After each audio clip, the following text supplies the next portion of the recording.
Hello and welcome back to LCS Game Changers presented by Riot, Cider, and Wisdom. My name is Pastry. To my left, I have Jolly. To my right, I have Camcom, and we have more League of Legends. It's already been a great kick-off to this first week. Jolly, as the new person to this little trio we have going on today. How have you found the game so far? Oh, I've loved every second of it. I went back, of course, and watched last week's games, which were really fun, really close. And I think when it comes to series, this might be the one that I have been most excited about, specifically for this bottom lane matchup. Arcana on the blue side is going to be going against Astrocats, and of course you're looking at Ryle then playing against Avril. Two really standout players, right? Avril, if you've been in the scene for a while, you're familiar with Avril. She's done a whole lot. She's really entertaining as well to talk to and to follow on Twitter. But then we have Ryle, right? This new standout player who has just come in and is mechanically outdoing pretty much everyone. So when it comes to matchups and the overall, this is probably the most hyped matchup, I would say, across all of these and across all positions. I think that's fair. As we'll have a look at where we're up to, because of course we do have 3 weeks of League of Legends and a schedule to go over. So we'll have a quick look at where we're up to. We already had one series. We have the one on your screen coming up. And Arcana vs Astrocats is going to be our matchup that we just mentioned. Will be up next. And then Serenity going to come back to play the Cats, who are going to be playing back-to-back alongside Arcana today. So I guess if you want to get nitpicky, Serenity have the mildly easier schedule. But Cam, Arcana's on the screen, which means you know what to do. Matchup of the week, question mark? Yes, Arcana back up once again for their second and final match for today. We have once again Aquatic as your top laner, Empy in the jungle, Ayukura as your mid laner, and then Ryle and Shirley. We've said Ryle so many times today, we're only going to continue saying her name in the bot lane. And once again, Summer and Gabrielle as your coach and manager, respectively. And their opponents are Astrocats. That logo is still as glorious as ever. Muramin in the top lane, Fiku the jungler, Girl in mid, Avril the bottom lane that Jolly mentioned, Billyworth to support, and their coach Celeria with their manager Marbles, as the Astrocats will take to the stage for the first time today. I've said it a few times. I'm curious where people are leaning. You said bottom lane, so Cam, what about you? What are you looking for as far as matchups go? Is it just bottom lane? I mean, I don't blame you. It's very exciting. I'm gonna take bottom lane, but I'm gonna take bottom lane in a different place where we've been saying Ryle has been like the #1 aggression 80 carry, possibly player in the whole tournament, right? I'm gonna go ahead and say Billyworth has been the #1 aggressive support in the tournament. I'm glad that they're not on the same team, because then it would just be something else in the bot lane. But this game we get to, or this series at least, we do get to see them verse each other with their both very aggressive but still quite different play styles, which I think is something that we got to see a little bit in their two-game series last week, of course. But this series, I keep saying this game, that we have 2 games. Billyworth is my support player to watch of the series. I love that, especially because like, self-identified enchanted player, but also plays that aggressively. I feel like Ryle has the same thing where it's like self-identified late game carry player. Starts with call every game. Also flashes on you level 2 every single game. Like maybe there's something to the polarity of those styles that makes the players so aggressive. Definitely be a fun one to watch. For me, it's hard for me not to watch mid lane, but you know what? How about instead of us just talking about it, you girls go ahead and cast this game. Draft is here. Whoa, we get to cast together, Cam. It's you and me. Oh my goodness. It's our first time casting together. It is. I'm very excited for this. This is, as much as I am excited about the games, I'm also really excited to talk about these ones with you. And like I said, this is the matchup that I have been really excited to cover, particularly, like I said, Ryle and Avril. I like that you bring up Billyworth too, because Shirley has also been performing really well, and Billyworth is kind of like the equivalent of a Ryle character, I guess, if you will, in this scene, right? Ryle has come in, is mechanically incredibly talented, is one of the younger players, is kind of considered a rookie, and Billyworth is sort of in the same boat, comes out mechanically incredible, does really well with picks and counter picks, but is a younger player and has an opportunity here to play with more veterancy in Avril.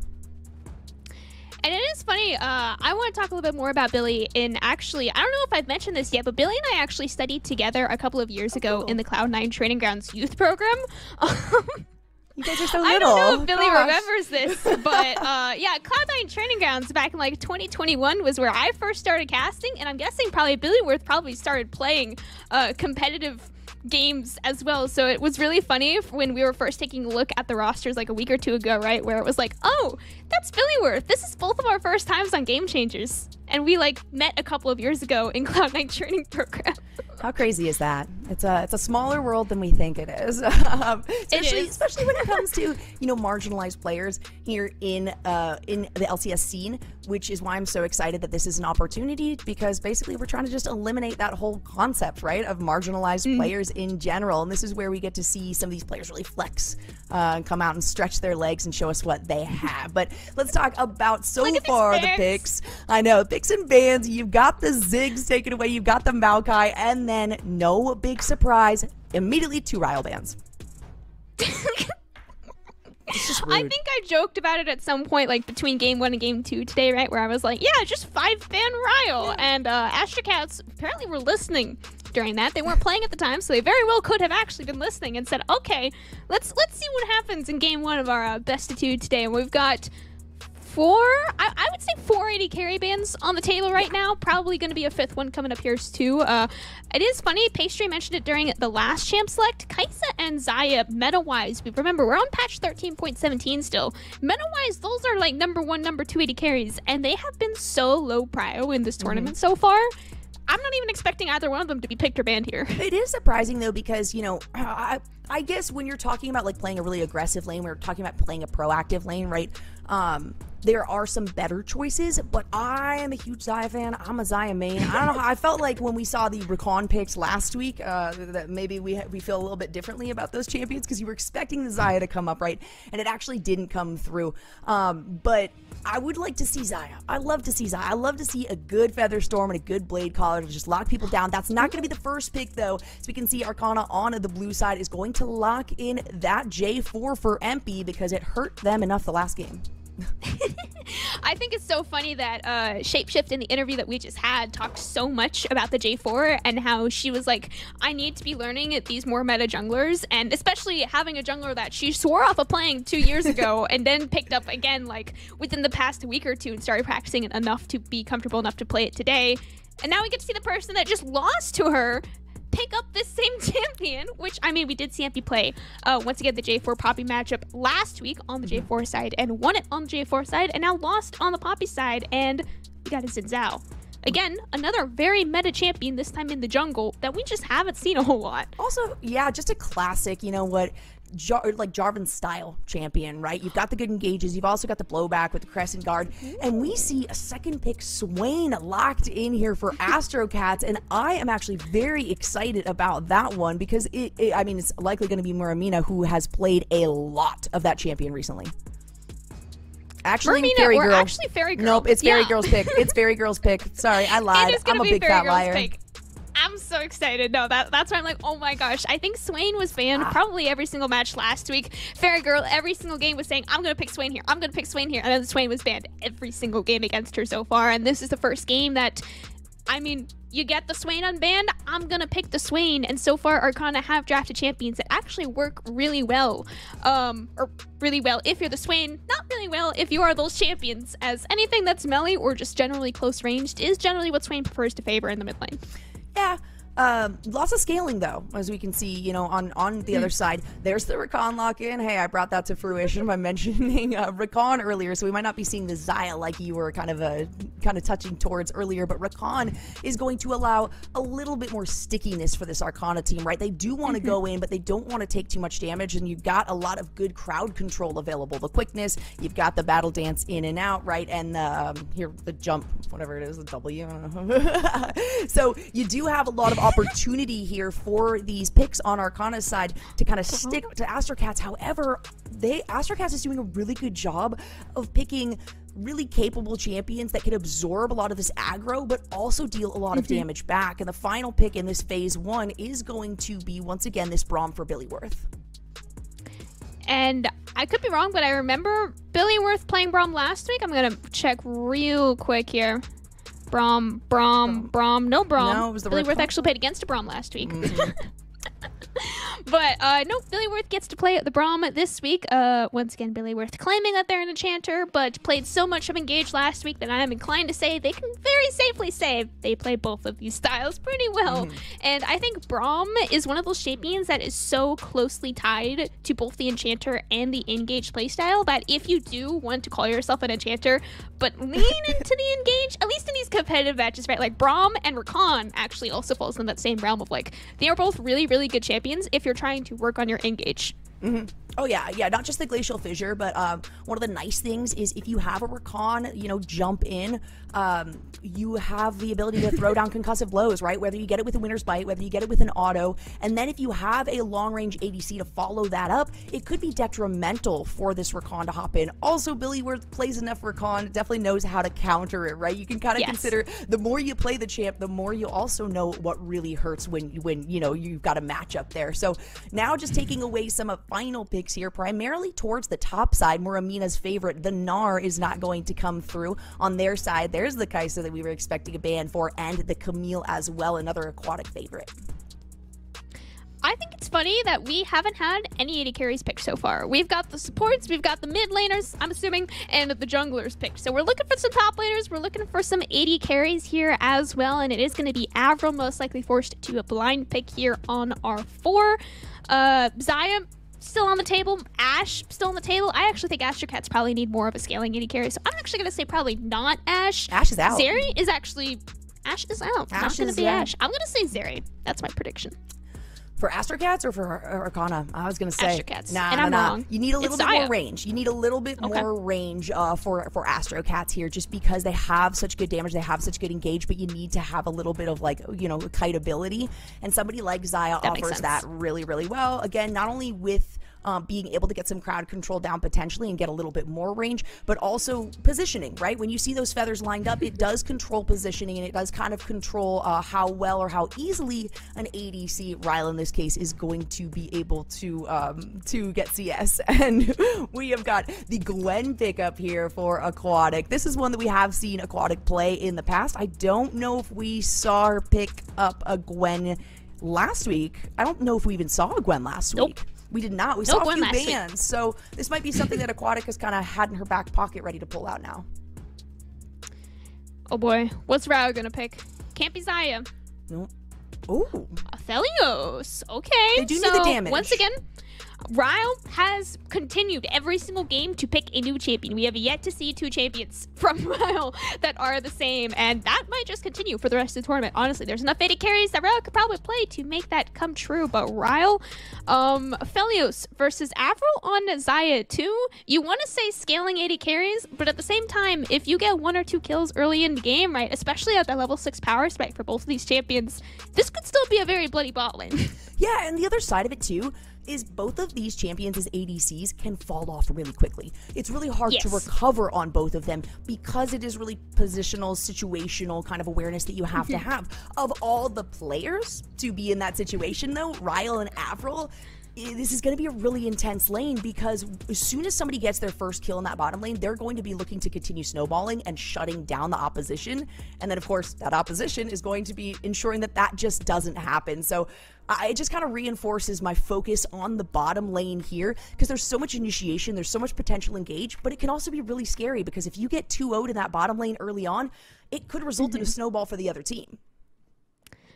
We've looked so much at the bot lane here, but I actually want to talk a little bit about the mid lane. I think I said earlier that Sylas is a bad matchup into Swain. I'm actually going to correct myself. I actually think Sylas is a really good counter into Swain. If they are both ulting using the same Swain ult at the same time, I think Sylas actually does end up winning that 1v1 every single time pretty much, assuming that they're on the same amount of gold, same amount of items, all those extra things. I think Sylas can actually win 1v1s post level 6 a majority of the time, but other than that, I mean, I'm excited for Fairy Girl Swain. She's talked it up as much as I know. She's talked up to Swain. I'm excited to see it.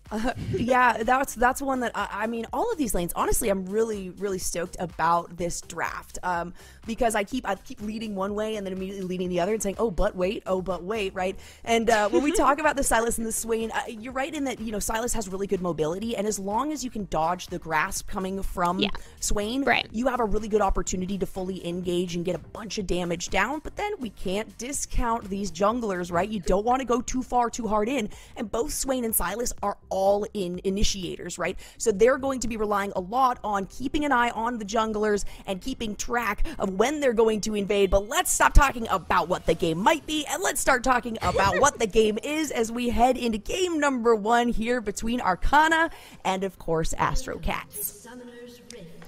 I want to say, I could be wrong on this, but I think this is the first game that we've had. What a duck! Ducky. Hold on, hold that thought. Ducky. We got to try. We got the ducky, we got the frog, and we got the dragonflies on that one. I mean, that's can't get better end the than game that. right now. That's all I need from today. We're gonna get a lot more than that, Cam. So you better be prepared. I'm prepared. If it's a ducky, that's a good game. If you don't know, I have a duck tattooed on my shoulder. So there you go. Love to learn that. Lots of duck anyways, fans. I had an actual point about the game, and then the ducky just like flew it straight out of my brain. But I think this is the first game that we have seen both junglers be ganking junglers, right? And by ganking, I mean 3 camp into a gank, and you're not necessarily farming to 6. Both of these junglers do spike quite hard with their ults available, right? But I think this is going to be a very, I don't want to say fiesta, but very aggressive game probably from both of these teams here. That's the hope. That is absolutely certainly the hope. Because like I was saying, you know, I was leaning back and forth. And the reason that I was leaning was because there is so much aggression, so much initiation, so much opportunity for anyone to really decide to put their foot down, right? Put the pedal to the metal and say, okay, we're going all in. So my question then becomes, you know, who's going to have the better macro? Who's going to have better communication within all of this to be able to sort of follow up on their team, right? Because that can make or break some team fights here. Make or break some of these team fights. Gotta watch the bot lane here in the first couple levels, though. This is definitely, within the first levels 1 through 3, the most volatile lane. The lane most likely to have a kill before level 3, I think, would definitely be this bot lane. And at the same time, probably the same at level 6, I would say.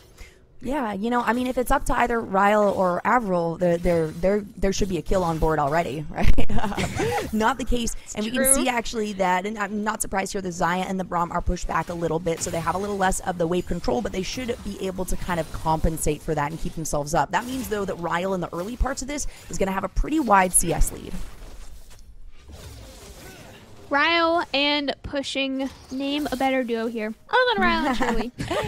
Ryle has been super, super good throughout this entire tournament of showing aggression, but showing controlled aggression is how I want to say it, right? Like, she is really good at playing in your face and under your tower and under your nose, but at the same time, she knows exactly when to back off, exactly when to flash away, run away, whatever it needs to be, right? That is what Ryle has shown, and that is what can get you to the challenger level. Yeah, and you know, we didn't get to speak, of course, to MP this time around. We did get to, of course, talk to Shapeshift, but as I try to talk, we get the flash out of Ayakura, and there is the dodge away. Fairy Girl couldn't quite find that grip. Ayakura makes it out with her life. Flash for flash, Piku for Ayakura traded there. I mean, as long as you dash away from the E, right, on the Swain, you can typically live most engaged scenarios there, but Ayakura with a little bit of a faker feat. Always nice to see that on these very high-level players. MP was maybe looking for something, realized that Fairy Girl probably has eyes on that side as Fairy Girl goes and tucks her way underneath that tower, but MP is still in the wings. There's not a ton of time left on that ward to stay up. In the meantime, up goes the shield. And something you got to watch out for on this side in particular is going to be Xayah and Braum, their use of mana. And as we can see, Avril is 100% completely out. Cannot do much more with that. They push the lane out a little bit in hopes to come return by the time it makes it basically halfway through. Definitely these 80 carries that rely more on abilities rather than just pure auto attacks, right? Xayah passive makes her quite reliant on abilities, especially in the early game for wave clear, where you have to be so careful with how you use these abilities, and the second you use all your abilities, especially pre-level 6, right, you are out of mana. You have to get that wave under the tower and recall, and in the scenario right there, where if the wave didn't fully crash, that would have been quite disastrous for Avril and Billy, where they have to recall right there no matter what. Yep.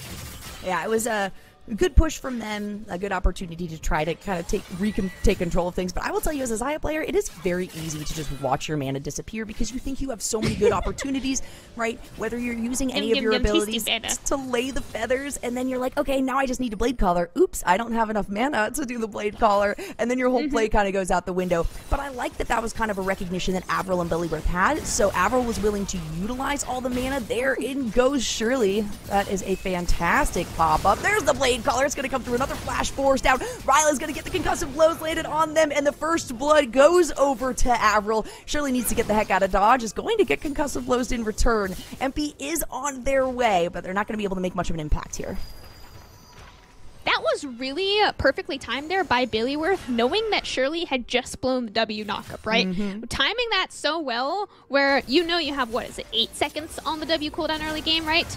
Yeah, this W right here, even if it does land both knockups, Ryla is still too early in the game where landing a double knockup does not immediately result in the double kill, right? And the second that W from Arcana is on cooldown, that's the go button for the Astrocat bot lane. Yep. There's nothing else holding them back other than the Rakan knockup. And with that, blow the flashes, blow the ignite, blow the ghost, blow everything, and get that first kill for Avril. Yeah, a lot of summoner spells already down. Most of them, of course, focusing here on this bottom side. But speaking of focusing on the bottom side, it looks like Fiku wants a little bit of a bite here, at least to make an impact as the dragon comes up. We can see right behind them, MP is on their way. So Fiku's going to navigate a little bit away from this. She's still looking for an initiation, but she is going to have eyes on MP there. I don't know how much of a fight is going to come out of this one. It's always going to be a fight if Ryle is on your screen. Avril, once again, does not have flash. Fiku coming in from behind. Doesn't have any knockup onto Ryle. But is it going to be enough just about? Fiku not quite able to walk out alive. Does end up trading 1-for-1. But Shirley is the one picking up that kill onto Fiku. Yep. Surely getting it is surely something that's good for Astrocats on their side. That's something that they would have wanted. And the bigger part of that is that Avril did not go down. Avril is going to have to find a recall again soon. This is already the 3rd recall in 7 minutes that we've had to see her take, but it has worked out tremendously. You can see she's got the Noon Quiver for her now. She's going to pick up a dagger and get some of those refillable potions, head back down. As we take another look at this, this is a long, drawn-out fight because specifically of the junglers here in the River Bush. There was a kind of a question of do we initiate or do we not initiate, and of course it was Arcana who decided, all right, we're going to make that decision right now. The Blade Caller came through. It was a lot of damage, but it was Fiku here on the backside that really made an impact thanks to that concussive blows being set off by Billyworth earlier with the Winter's Bite. So a 1-for-1 trade, but as you mentioned, Cam, Shirley picked up the kill. And down is going to go Aquatic. There's no real chance here for them. There's Ghost, no flash, of course, picked up as they did go Teleport and Ghost, which was expended. Billyworth as well. Now that she's doing it right here, I will mention that she did roam top lane a lot last week as well. Billyworth does not like to spend a whole lot of time bot lane if she does not absolutely have to. And I mean, you got Zaya, that's pretty safe beta Karen. You can leave her alone as long as you want and just have a fun time. Have a little bit of a party on the top lane. Meanwhile, Arcana, they did see, 3 or 4 members on the top lane. Let's go take that first tasty dragon. Will be a Cloud picked up for them, and either a Chemtech or a Hextech as the second dragon of the game. Good dragon. Definitely helpful for them as well with actually the mobility that they're looking at and the fact that we've been talking about these engages and disengages. Of course, that means that Fiku is going to be on the opposite side here, taking down Shirley. Oh, we've got 2 Shirleys. This is Shelly. Shirley's the second, huh? Oh. Yeah, Shirley's the second. We will have 2 Shirleys. Shelly's the first, though, so we're working on Shelly. I didn't know that. Yeah. Well, it's not official. In fact, you know, I actually argue with some other casters because I like to call her Kelly. But the second one is, you know, informally known as Shirley. Okay. No, I didn't know that. That's funny. I thought it was supposed to be like a mom and like a baby. I call them sisters. I don't know. Oh, you know, they are the same size, so I'm not quite sure the age difference. You know, we haven't really gotten into that lore. You know, come on, Riot, where's our Rift Herald lore? Are they sisters? Are they mom and child? Yeah, what's going on with all these we know is they're girls? girls. That's it. We support that. That's for sure. Ooh, MP trying to go in, gets the flag and drag. It's a lot of damage. Aquatic should be able to prevent some of this. There is the snip. It's still a bunch of damage onto Aquatic, but she manages to find herself a follow-up dash, a follow-up snip, and a follow-up kill. Once again, I mean, I'm going to keep talking about the wave management of these top laners. All 3 of these top laners in LCS Game Changers this year have really, really strong wave management. Aquatic, the slow push into the dive ? Right? Like, it wasn't quite a slow push underneath the tower so that you could call it a dive, but that was basically a dive angle, right? Oh. 1v1 in the mid lane. MB, they're trying to go in. Oh, it's the backside, though. It's Shirley that comes in with the grand entrance that really makes a difference. The quickness did go off, so really more of a saving grace there. She's coming back. I'm not worried about it, but yeah, Shirley with the quickness. I mean, single-handedly, I would say, turned that fight for Arcana. Both of these supports, both Billy Worth and Shirley, have been able to... Yeah, Fairy Girl's back. Just double-checking. Both of them have been able to make the correct roams at the right time, and you still see the AD carries neck and neck in CS, probably neck and neck in gold right now as well. Their items almost identical in gold worth. I mean, bot lane is going as well as it can for both these AD carries. They're sitting there very happy. Oh, yeah.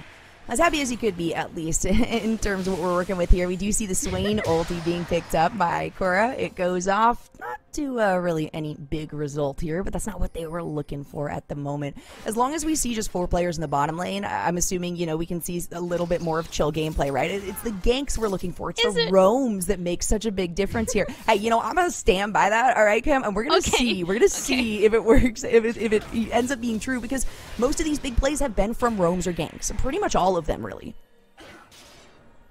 This one may be no different. Ayuka are walking towards the bot side of the map, but they are kind of bot side, not actually able to help her out all that much here.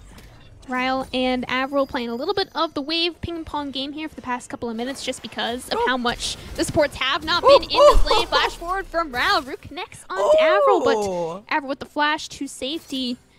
In the end, it is just that flash for flash and ult for ult traded, I think. But, yeah, I mean, still, Ralph showing she is still a very aggressive AD carry, left alone 4.5 seconds. Very aggressive, but, you know, it was really good fancy footing from Avril. Really well-timed flash. Fancy footing when she have her little claw feet. I don't really know what kind of entity Zaya is, but, you know, fancy claw work. Yeah, fancy claw work. Is she a bird? Is she a plane? I don't know. That's my bird plane sound. Thank you. That was beautiful. I think we need to go back and clip that.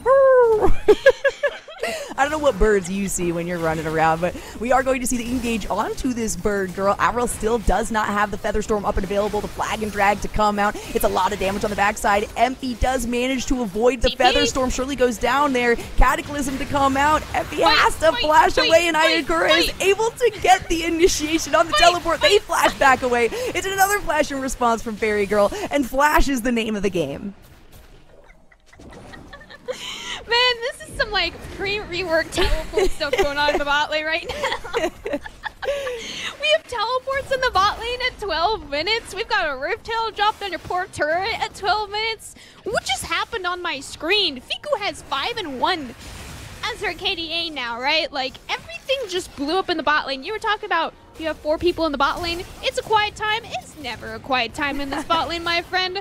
You gotta watch the engage onto Ryle, though. Of course, Ryle still probably being the highest damage champion on the map right now. The second she goes down, the rest of the Arcana squad follows. I think it's so funny that the TPs are coming in right here. That just shows, like, we're playing for fight in this game, and that's what I'm here for. Instant regret on that teleport, to be honest. You see the appearance, the flash, and then the flash in response, and that's going to make things difficult. But if you are Fiku, you feel really good about that initiation towards the bottom lane, picking up a triple kill, sitting at 5-1-1, and really scaling things towards the side of Astrocats, at least on the bottom portion of that map, especially when we consider those shutdowns that I was talking about and how they're hard to recover from for these ADCs. On Ryle, we're looking at 0-3-3, and that's a difficult place to be as an Aphelios. Second dragon of the game now started up by Astrocats. So I think we're going to a pause here for a second. But yep, Astrocats did just pick up the second dragon even. So even after the entire fight, I was secretly thinking we're about to have another fight for this dragon. And it wasn't quite a fight for the dragon, but I mean, the fight before the dragon basically counted as it. It did. And you know what? I feel like all of these players know that we're all play-by-plays. You know, at heart, we're all play-by-plays naturally. And so they're like, let's just keep fighting. Let's just keep giving them, you know, fights to cast. And so far, it's been really exciting. But I will also say, Cam, so far, I have been right, at least in terms of these fights occurring specifically around ganks or roams. And I would say mostly around bot lane as well. I think we had one play in the top lane, maybe half a play in the top lane even, but I mean, just right there, that was like full solo queue special in the bot lane of just, there were 2 TPs burned for what was like 3 kills in the end, right? Like, it could have been a lot worse, and 4 kills in the end. Yep, 4 kills, probably all going to Fika, honestly. She deserved it. She did. She deserved that one. It was a spectacular split, actually. It was really well done there, where Fiku was able to kind of isolate the bottom laners, right? And then as the fight was also continuing to go with the Cataclysm on the north side underneath the tower, it meant that there was just really full control when you feel about how MP has been playing. So MP is still okay with how things came out, because they know that they're a Jarvan, because they still have the opportunity for a lot of scaling on this team, right? We're talking Gwen, Aphelios, we're talking the Sylas in the mid lane, and we're talking also the help from Rakan. So as good as that was for Astrocats, they have to really transition that into the more of like late game planning, right? More of the proactive planning, whereas they've been kind of doing this reactive play, which has worked really, really well for them, but things might have to change now. The script might have to be a bit tweaked.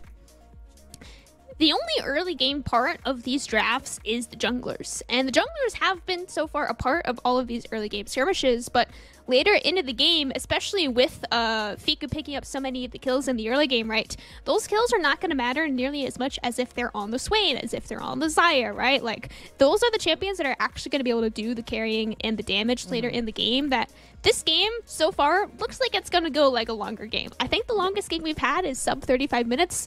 This game very much could pass that. Yeah, most of the games have been like around 31, probably, I would say. We haven't really had any quick games, like anything. I think maybe 29 is one of the quickest games under we've 20. had. Yeah, nothing. I mean, nothing. Like, unless I missed something, nothing under, honestly, like 28 minutes. Right? We haven't had any crazy snowballs. We've had snowballs at the starts of games, and then it turns into a little bit of a comeback, and whether or not that comeback actually is reinforced by a win, it still, you know, prolongs the game out, and it means that you have to focus more on objectives instead of just going for these kills. As of right now, the objectives have just been like consolation prizes for the team that does well, right? It's been around the Rift Herald, it's been around the dragons on those spawns, so as soon as you find out who gets the clear, it has certainly been very specific fights, in that one team is like completely gone now and one team is absolutely not completely gone. So the ability to collect these objectives after a fight in this team so far has worked really well for both teams, but it's been so back and forth that there's no real way to say, all right, we have a little bit of a trend going. Not quite yet. We do have the stats from last week, so I am just going to throw a couple of number stats at you. Yeah. So the quickest game that we have so far, I believe, including today as well, was game 2 from last week. Astrocats versus Serenity was a 24-minute, 49-minute game. 24-minute game, 49-second game. That's actually, okay, that's a lot quicker than I thought. And the longest game that we had was actually the last game of last week, where it was Arcana versus Serenity with a 33-minute, 12-second game. So very much like nothing crazy on there. 24-minute kind of feel fast, 33-minute kind of feel slow. I mean, but it's not like a 40-minute versus a 15-minute kind of thing. So this game so far feels like we could definitely beat 33 minutes. Yeah, which is really funny considering how quickly it has launched, right? This game, it's not a slow start. Usually you expect a longer game to like have a slow start, slow mid, and you know, really speed things up, ramp up at the end, right? You're looking at like a Baron and then a push to win. No, we have already gotten in 14 minutes, right? We're looking at 11 kills, which is quite decent on board so far. Most of those, of course, going to Astrocats as we head back into game and as we all cross our fingers and hope that we don't have any more connection issues. No more connection issues, please. Put it out there. Connection gods. I don't know, whatever you want to say with that, but we will continue exactly where we left off. So I believe exactly where we left off was Astrocats taking that Hextech Drake and now moving into the Ocean Soul for this game. Fun stat for you, we had a different soul every game last week. So far this week we have a different Dragon Soul as well. Yeah, well, you know what, we like to mix it up a little bit. We'll have to see though if there's a response from Arcana towards this top side. That's a pretty big commitment to take down Shirley. We get to see Shirley now. but it might not go on the side of Shirley, as it is Astrocats that have that one. It's a lot of damage that they've got provided up here, so it is a big secure coming through from Astrocats. That was very decisive by them. Might be very decisive on the bot lane here as well. Farragher quite a lot of trouble. Mermina TPing down to the bot lane as well. That stopwatch by so much time for Farragher. TP now joining in from Aquatic. The play is not over, but Ryle is already dead. Ayukar showed up a little bit late to the party as well, and all of a sudden Mermina is on the back foot. Doesn't have flash to run away this time. Farragher still has that Swain ult active, and remember, that stays active as long as somebody is within that circle and eventually does end up running out. But I believe that was a 1 for 2 in the favor of Astrocat, but I kind of lost count of the TPs. Yeah, it got a little confusing there towards the end as Muramina goes down. But look in this mid lane. That's going to be 2 charges off of Shirley and 2 towers. Astrocat not just finding the first one, but finding the second one as well. So Shirley, I want to say Shirley, you know, the player more than Shirley, the character in-game I'm not quite sure the objective. Yeah, sure, there you go, the scarab. But Shirley has, you know, had a pretty tough time with these initiations. We've seen really good, you know, jumps in, the quickness, but it's mostly been to save the rest of the team, so it hasn't quite been opportunistic like she's been looking for. She had a couple good engages in the first couple levels, but then, I mean, Avril and Billyworth with the timing, with the punishes as well, like you're mentioning, right? They have just been on top of any timing misstep from Shirley or Ryle as well. That is how Avril has occurred. Not necessarily a lead in the bot lane, but not being behind, honestly, in bot lane is just as much of a gift, especially versing a player such as Ryle. Oh, certainly something that we wanted to see was, you know, Ryle maybe encounter more of a struggle and see how she really plays around that. And we have seen that she's just had to kind of move forward with some trepidation, right? She does have the capacity to slow down her gameplay a little bit and not be just all in all the time. I think what was interesting there was that was Astrocats trying to play proactively like I was talking about, and I don't know if it really worked out for them because the reactive play from Arcana just came in clutch there. Came in clutch, absolutely. We do still, at 17 minutes, only have this one adder turret in the, or nope, not one, 2 turrets taken out in the mid lane by the Astrocats. But other than that, the map is still pretty much even. A small 2,500 gold lead for Astrocats as well. But similar to a game earlier today, I think it was game 1, right, where this 3rd dragon could very well decide the game. Oh, yeah. Dragon fights, as we've seen, have been places of contention. There have been a lot of fights, just a little bit. Astrocats now, they're trying to figure out how to get this top lane pressured down a little bit more. There's only been a couple of kills that have come through here. Shirley is on the backside, so I'm assuming we will see the grand entrance, and there it is. The quickness to follow that one up is not available, actually. They don't even need it. It's the needlework that's doing a ton of damage here. Can they follow up the needlework on this one? MP has to back away from this Aquatic trying to take it, and it's the flag and drag that gets the kill. That was some pretty solid control coming out of Muramina.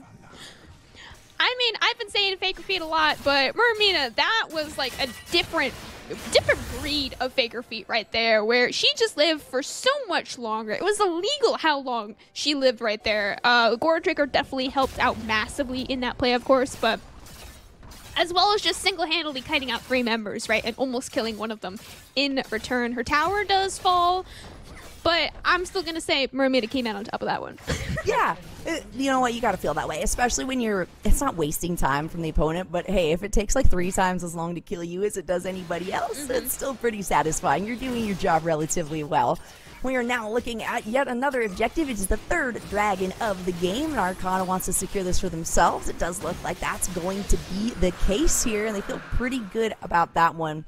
Arcana just has to kind of sit back, throw down some vision, try to clear some stuff out, but as we can see, it's primarily been defensive for both of these teams, and it's been a bit of a vertical split there. Remember, Fiku did get 4 kills, not necessarily a quadra kill, but 4 kills somehow magically appeared in her KDA after the bot skirmishes around the 12-minute mark, right? but that hasn't turned into any other kills around the map necessarily, but it has turned into the objectives, which I would argue are definitely more important. These 2 dragons that the Astrocats have picked up so far will hugely help their 2 scaling Fairy Girl and Avril carries, right? Can't call them both AD carries, but one of them is the AD carry. They're both carries. Yeah, they are both carries, and they're both really trying to get as much damage in their pockets, as many items in their pockets as possible, right? Because when we're looking at it right now, most of these fights have gone in favor of like a jungler or a top laner who teleports down. And when we look at items as well, we are seeing finally a little bit of heal cut for both of these teams, because that is certainly a requirement. Yeah, if you don't buy heal cut after the play that we just watched from Mermina, something has gone awry. Aquatic being the first member of Arcana to be picking up heal cut over there. MP should, should be perfectly fine. It is 20-minute mark, so of course we do see a little bit of a Baron dance coming out now. MP not almost going to be quite in range of the flag, and Drag with Mika will not let them run away without some sort of fight. You see Ryle as well on the bot side, not going to be quite in range to actually get any autos off, and in the end, MP just ends up following the flash plus kill for Astrocats. Might just turn into the Baron. Yeah, you know, it's interesting because as you were saying, MP should be fine. There was kind of a stutter step that they did, and I feel like that sort of led to their demise, right? Had they actually walked out of that and gone towards the remaining members, they might have been able to get Ryle to, you know, participate in that fight. But that stutter step meant that they had to take the longer way around-ish, around that corner, and that was just the easy decision for Fiku to say, okay, well, I can do enough damage. I have enough damage on the backside as well from the remaining 2 players. And we even saw Muramina running around at the end like, I'm here, I can help. But the fight was over by then. Just take one, Astrocats aside, and then continue on. And this is a playstyle that we saw from Astrocats actually a lot in their first series last week against Serenity, where they are super, super good at punishing a small misstep, like MP's mispositioning there, right? And then immediately converting that into a Baron, into a Dragon, into a Tower, something that Astrocats has just been super, super good at. And the fact that they are still able to maintain that level of play, and now against a different team here as well. Very fun to see how fast these teams have grown over just, 2 months of practicing. Yeah. That's, again, my favorite thing to consider, you know? And the coolest thing about it is we see growth not only over the months, over the weeks that we're going to have broadcasted, but also in every single individual game, right? You can see the adaptability, and that's one of the biggest things that we look for in a lot of these teams is how quickly can you adjust and sort of change your game plan to fit the certain precedent. Both of these teams so far doing a really good job of that. And just as we had hoped, or well, just as we kind of talked about, not speaking about Ryle as much as possible as we did, as you guys did in the last series, Ryle has still been struggling, right? Has had to just focus on going to the side lanes, trying to pick up as much CS as possible, and basically not die any more than she already has. Absolutely. But even then, Ryle is still in a very scary carry threat scenario here, as long as the team fights end up working in favor of Arcana. But Astrocats are just on top of objectives this game. They have gotten the past, at least the last Rift Herald, obviously the last 2 Dragons, and now the Baron on top of it all to just continue pushing out the waves. And that is all you can really do at the 20-minute mark, right? There's not the massive gold lead. Now there is a massive gold lead. I thought that there wasn't a massive gold lead. I'm looking at the top of the screen now. Nope, there actually is. Where did that come from? Like a minute and a half ago, though, it was like a 2K differential here. I'm not crazy. There's the engage. The Glacial Fissure likely to come out here. No, it's Fiku who takes a lot of damage. There's the Fissure, a huge pop-up. The teleport to come through, and the Cataclysm onto the backside. We see Fiku's going to stay alive and do a lot of damage. Finally, she ends up going down. And in the meantime, we can also see that Moramina's trying to find more of a fight onto Aquatic. The walls are getting in the way, though. It ends up being a 2 for 2. Look at their health bars. They're still full HP. I have learned now from draft what Astrocats were drafting for. They were drafting for healing and being unkillable in their soul lanes. And in fact, is not over. Avril still has the Featherstorm to burn. You gotta watch out for Aquatic, though, on the Gwen. Already burned the Hollowed Mist, and with that will just be blown into the Hollowed Mist herself. Really nice early inhibitor picked up by the Astrocats. And earlier, I was predicting this to be a long game. Astrocats have made it anything but that. You know, it's funny, too, because when I really think about it, it feels like we're only 12 minutes into this game. I think because we've had so much back and forth, so many fights, right? I mean, if you look at the stats, Astrocats are feeling really comfortable. They've got 6 towers. Let's take another quick look at how this one played out, though, because there were a lot of pops, there was a lot of damage, and it was really Arcana that decided, okay, we want to initiate on this. The Glacial Fissure came in clutch, and the teleport just a little bit earlier. But yeah, the healing is something that you can't disavow. I mean, Fiku stays along on the backside here for so long while going up against Aquatic. And Avril does a really good job as well with her positioning on this to make sure that she stays far enough back, and Aatrox kind of covers the front side and tries to watch that aggro to guarantee that she's not going to be the target in that fight. So it was really well played out by both teams, but obviously Astrocats gained a whole lot more off of that fight. And then back into real time, of course, Astrocats did claim the second Ocean Dragon of the game. That was their soul point. Now looking at their soul in just under 5 minutes here. And also, objective bounties have now spawned up for Arcana, them being about 6,000 gold down. They were 6,000 gold down during that fight, and that will only really continue to grow with the inhibitor being taken as well. We've got Baron coming up in 2 minutes. Definitely will be another massive team fight around the Baron. Arcana do not want to take any team fights more than they need to at this point. Ayukura playing a real dangerous game right now. This jungle is not your jungle anymore, my friend. Not only that, but people keep kind of going up to say, Fiku, all right, I'm here. And Fiku's like, yeah, let's do it. Let's go. I'm in. And you have to realize that Fiku is at that point right now, 7-2-2, feeling really good, has the spear finished off. You know, it has that stride breaker as well that they're utilizing really well. And like you said earlier, this draft was a unkillable kind of draft, and then let's back it up with some damage as well. And that's where like this Aatrox and this Swain, if you're looking for unkillable players, that's where you want to go to, but they also do so much damage, and we've been able to see it in these team fights. Absolutely, just too much damage really to deal with, right? I agree. And Astrocats continuing to just not even push their lead, but push the waves, which honestly is even more important. The waves have never been on the side of the Astrocats long enough to take any tower except for that top tower, which, correct me if I'm wrong, but I think that was actually to help with the Rift Herald as well. So there just never has been a true opportunity for Arcana to push a wave and take a turret. So with these objective bounties being on the table, they can't even actually claim any of them unless they try to steal a Baron. Yeah, and I mean, look at the vision as well on this top side, the offensive vision that we can see that has come out of Astrocats. It's going to be really hard for Arcana to try to do anything about this Baron, right? All you see is red, red, red, red, red board. And nothing can be placed down, and everything was already taken away here for Arcana in terms of vision. So now you have to be so careful as Arcana, say, okay, let's try to push the lanes that we have. Oh, man. We likely know that this Baron is being taken, but there's really nothing that can be done about it aside from trying to make a play after the fact if Astrocats overstep. I mean, that is... I think coaches are truly starting to shine through for the Astrocats. Once again, the Astrocats coach being Solaria. You choke them out of the jungle, you claim all of their territory as your territory, make sure that they have zero vision other than maybe one ward. You saw that Arcana had one ward in their own jungle there, but other than that, absolutely zero vision. You cannot walk into that Baron pit. It is a death trap every single time, and with that, just another free Baron. This is the second Baron the Astrocats have claimed pretty much uncontested, and with that, they will also have the Baron buff up and available for them in 1.5 minutes with the soul fight as well. And they've already got so much pressure on these lanes. They have, you know, a decent amount of side lane ability. Of course, you do have Gwen on the opposite side, but she hasn't been able to do what Gwen wants to do, which is just stack up these items.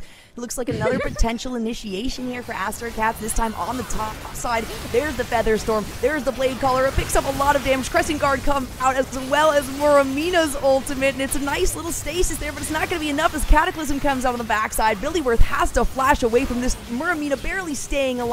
It's a double kill. There it is. That ends up going over to Ryle. She's finding the damage that she needs, and it's going to be a triple kill. What a turnaround there from Arcana.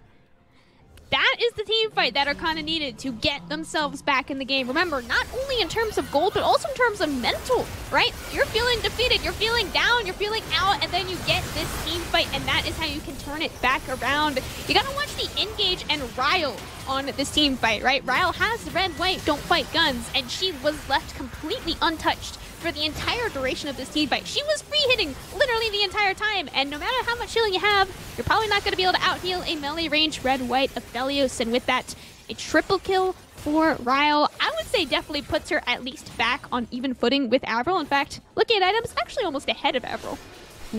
Okay, I didn't actually catch what you said because I just lost internet for like half a second. You're good. I'm back. I'm back. You know, it's not. Oh no.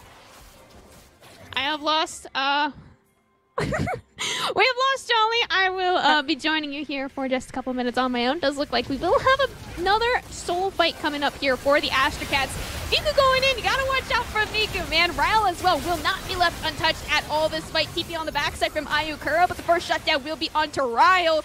There goes your AD carry. Double knockup once again. You gotta watch two fights now on your screen. Ayukura trying to win the 1v1, just about able to take out Avril, but the rest of the Astrocats are on the rest of your team. It's now a 3v1. Ayukura left with just 1 HP. You got Baron, all your members for your Astrocats as well.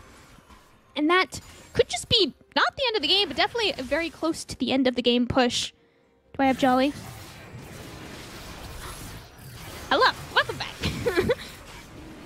Today of all days is when my computer decides to have some issues. That's just classic caster life, classic league life. But what is going on here, Cam? In terms, okay, let's just take a look at the replay, and that way I don't have to ask you. I can figure. Oh no, we've lost Jolly again. I'm gonna get this fight again. With the fact that Camcom LCS game changes cast. Hey, what's up? Unfortunately, I'm not sure if Jolly is able to rejoin us, but I think I'm here though. I am here. Hello. This game is wild, by the way. I'm glad I was around. Hopefully, we can get Jolly back ASAP. But I'll do a little tag in here. It seems kind of fun. This game I honestly thought was Ogre, and it might still be Astrocats with the soul, still with a big gold lead, but it does seem like Arcana are finding ways to fight their way in there. I think one of the things that's interesting, and this is a question we'll probably ask ourselves a few times. No one loved Ryle as a player. She's so good. She's so fun. She's got such a great personality. Both on and off the riff. But yeah, I love that they flew that up. Production, you were goated. But from behind, when you have to play kind of more stable team fights, I think Arcana are learning how to like play as a unit in like more even or from behind situations, because they know how to snowball when they get a lead in the lane. That's really easy. But this kind of situation, I mean, this is the kind of lead where it's tough to come back regardless. But if they can find a way to like find some clean team fights like they did just a moment ago, right, defending that top lane inhibitor tower that we can see, then that's a big point of growth. And for me, I'll be looking for this for Arcana throughout a lot of the tournament, because if this team is going to take potentially the whole event, and I think all these teams attending Game Changers in this iteration are more than capable of that, you are gonna need to like not just play to your carry when they're winning, but play to the carry even when they're even, right? Because the games are very different. For sure, right? Astrocats came into the day today being in the first place of standings, right? But all of the standings were so close, there's only one single game between all the standings.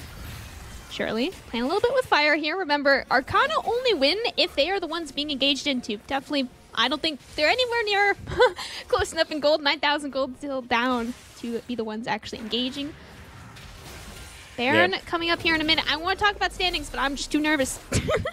It would be too, given the Baron's up in 25 seconds. There's also an Elder Dragon. We might get there. We haven't had too many Elders even spawn in Game Changers. Oh, it's 0. There you go. So, you know, we're still waiting. And obviously no one's taken one if that's the case. It's pretty frustrating against a Swain to try and find the angle, but Shirley's trying to be aggressive here and apply pressure. But there is so much vision for you to clean out, just like approaching these objectives. Baron's up in 4 seconds, and Arcana are lucky to be where they are right now at the mouth of the river, just trying to get some information. Baron with the objective bounty is up on the table for Arcana. In fact, Arcana is the ones pushing out Astrocats 4 now, but that's probably not where you want to be as the Arcana squad. It's so spicy. Why are we starting at Fiku? Okay, they're going to try and kill the jungle. That was the play. Ryle finds the shutdown. That's huge, but it's still Avril popping off, and the gold lead is a little too big. It's a double. It's a triple. It might be a quadra. The Penta once again will be denied, but it was a bait all along. It's the Astrocats sweeping up the game. Astrocats sweeping up the team, sweeping up the game, looking for the final 2 inhibitors to claim for themselves. Astrocats have been on the front for basically this entire game, and every small misstep from Arcana, Astrocats have just been on top of punishing. They don't even need a wave. They're gonna end with or without a wave here. You got 10 seconds left on the first member, that being Shirley in a solo Rakan. Cannot really clear a wave plus 3 champions so well on his own. So with that, Astrocats once again 1-0 up in their first best 2 today. They definitely needed the wave, but thankfully the minion wasn't too far behind. They didn't need it to tank the tower. They needed it to remove the pesky backdoor bonus. But really nicely timed. One very smooth team fight, kind of from both sides. I mean, the team fight obviously Astrocats' favor. The Avril just untouched. You kind of saw what happens in both sides of this game, where if 180 carries free hitting, turns out that the team fight's pretty easy to win, and Avril just unleashed in that fight. But that was a 4v5, if I recall correctly, because the way Arcana tried to solve that game by baiting him at Baron and then instant-killing the enemy jungler was really cool. Unfortunately, it didn't work, but I respect the play. I think that's one of the few avenues they actually had to try and win that game, and they took it. They got what they wanted. They're just still 9,000 gold behind and can't kill Saya, so it happens. We have gotten word that Arcana has selected blue side once again for game number 2. As a reminder, if were not here last week, all the teams get coin flipped for which game they get side select in game 1, and then game 2 it is loser takes side select. So Arcana, I think, actually had side select for both of the matches in this series here, and they picked blue both sides, or both times. So there you go. I mean, yeah, we kind of said it last week, where we figured one side would pretty quickly get picked and be like the default side whenever you get the choice. We thought it was going to be blue. It was kind of not sometimes, but I think this week every team's like, side selection. There you go. And teams that all took, one team did it, they're like, never mind, this is not the way. We will be picking blue side from here on out. And it makes sense. I mean, we actually even heard it from Shapeshift in her interview with Ashley Kang, talking a little bit about didn't explicitly mention anything, which I think is maybe something your coaches will be happy for, not potentially giving information away, but it's just kind of the classic, we have blue side, so it was better. I'm like, okay, that's fair. People do love their blue side. I think we're not gonna go down that rabbit hole. We're gonna stay here because we have a second game coming up in just a moment. I will say, so far, and I can be very easily swayed. Once again, I will remind you that my initial thought coming into this event when I surveyed the teams was, wow, that team's logo is about space and cats. That team seems pretty sweet. And they just happen to have the best record right now. That was a complete coincidence. What I was going to say is, so far, Arcana are my favorite team to watch. And it isn't just because of Ryle.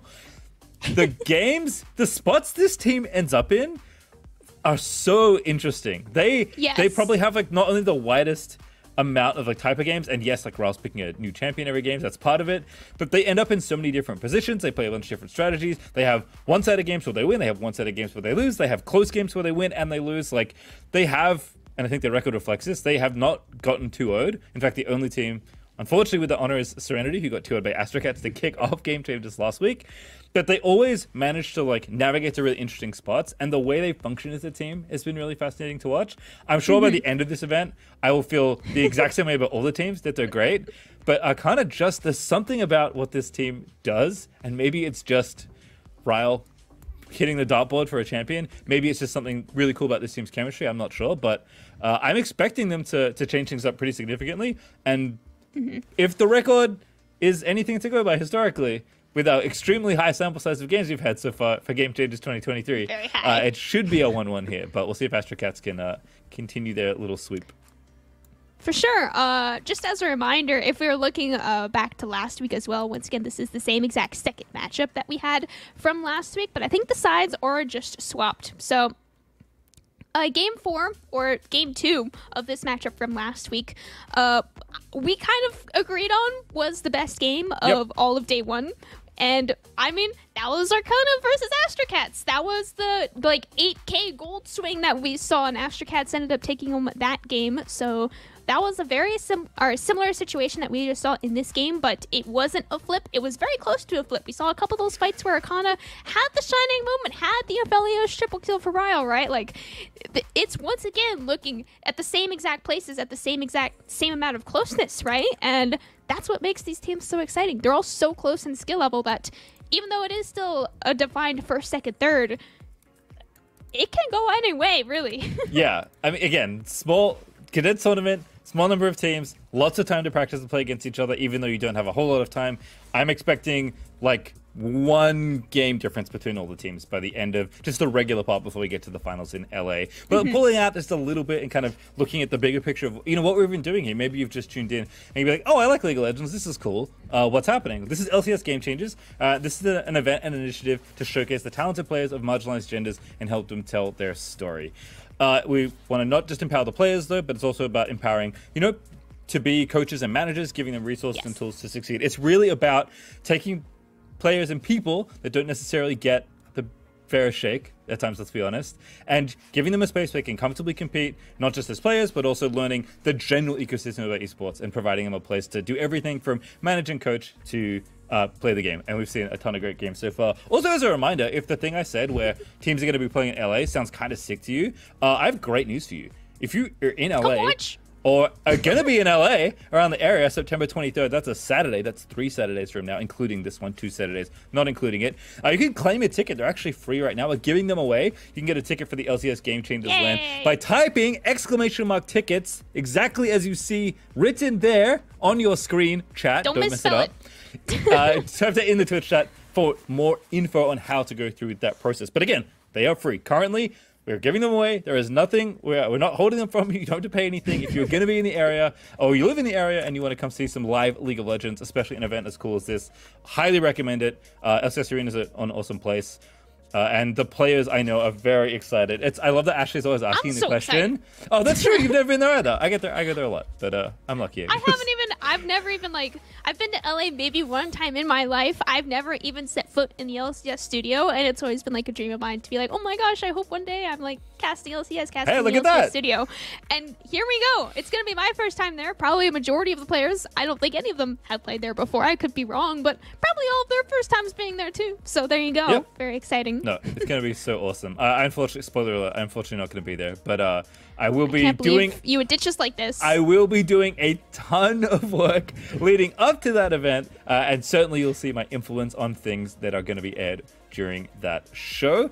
We have some cool stuff lined up for you all, and I hope the player experience for all of the teams that get to attend is going to be something super memorable for them. Like I said, we're trying to condense our LCS season into the smallest time frame possible in this event, and they're gonna. I'm not gonna spoil anything, but yeah, there's gonna be a lot. Let's just say it'll be a long day for them. We'll even have to play their matches. That's okay. I'm gonna show up and cast League of Legends. That's what I'm gonna do. That has been my go-to for like a decade, so can recommend. I can do that. It's a pretty good... Yeah, exactly. You'll be fine. You'll be great. As a reminder, we do have a draft coming up in just a moment. When it is ready, we will have it on your screen ready to go. And as we said, Arcana are a team that seems to sneak by and always grab themselves a win. So if trends continue, I'm excited to see what they have here for this draft. I'm also like, at some point, like I know you pointed this out previously and also in this game, where Ryle has played a unique champion every single game.